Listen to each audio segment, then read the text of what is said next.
So he said there's 4 things, and I want all of you guys today from this khutbah to memorize these 4 things. He said 4 things. He said, 1, I know nobody can take my rizq, so I don't worry. In these times when we see the Muslims struggling in Gaza under the rubble of bombs, and you think they are the ones being tested, that's true, but wallahi, we are also in a test. They are sitting under bombs and rubbles with the children with the names written on their hands. I mean, imagine that pain. But even then they're thanking Allah. Even then they're praying their salah. Even then they're giving zakah. Even then they're giving sadaqah. Even then they're standing firm on the deen. What about us? In the comforts that we live in the luxuries that we live in, but we're lazy with our salah, we're ashamed to be Muslims, we're ashamed to amr bil ma'roof, to call towards haqq, and nahy al munkar, and to stop the evil. Then who's the one failing the test? Us. My respected brothers and sisters in Islam, one of the great scholars of the past, his name is Hatim ibn Asim. Somebody asked him, how do you go through life with this iman, with this tranquility, with being on the deen consistently? How? So he said there's 4 things, and I want all of you guys today from this khutbah to memorize these 4 things. He said 4 things. He said, 1, I know nobody can take my rizq, so I don't worry about it. I work, I go do what Allah has ordered me, I'm a man, I go out, but I don't get so caught up in it that it distracts me, because I know the rizq that Allah has written for me, nobody can take it away from me. 1. Second, he said, I know that nobody else can do the good deeds for me.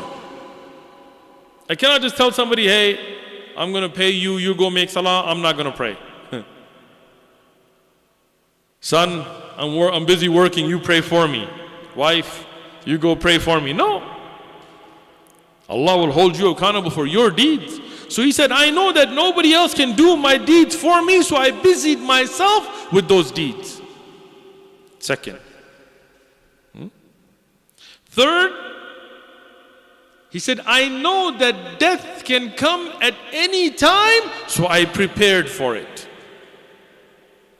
I knew that there is no guarantee. I could wake up in the morning, today, subhanallah. You know, when I say this, brother, you don't know if you live to see tomorrow. I know that shaitan is sitting, even while I'm speaking, shaitan is sitting, whispering to you, brother, come on, man, how many days have I gotten up? And they keep saying this, and I'm still here. That's true, until that one day. Until that one day that you won't. Wallahi, today, this morning, people in your city didn't wake up from their sleep. They died in their sleep. People today, this morning, in your city that are awake right now, they'll be dead before the night. That's reality. So you don't know when death will come, so prepare for it.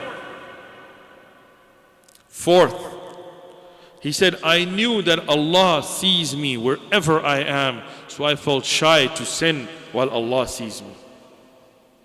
I knew that Allah sees me no matter where. If I'm at work, if I'm with my friends, if I'm at home by myself, my browser's on private, in incognito mode, no matter what, Allah sees me.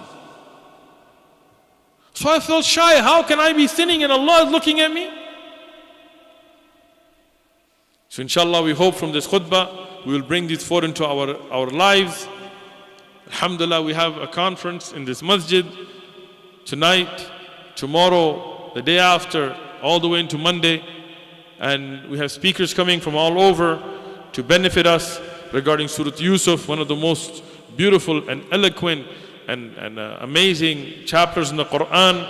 So we encourage everybody to fight the nafs and make time and come and bring others with you and take a lesson back from a khutbah. Not just that, okay, you passed time, where you benefited something and changed something in your life.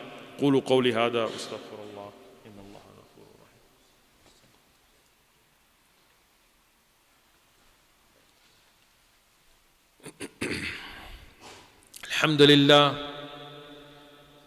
الحمد لله رب العالمين، والصلاة والسلام على خاتم الأنبياء أشرف المرسلين إمام الأنبياء سيدنا مولانا مصطفى عليه الصلاة والسلام، قدوتنا رسول الله صلى الله عليه وسلم وعلى آله وأصحابه أجمعين. اللهم نعوذ بك من النار، اللهم نعوذ بك من النار، اللهم نعوذ بك من النار وما قرب إليها من قول أو عمل.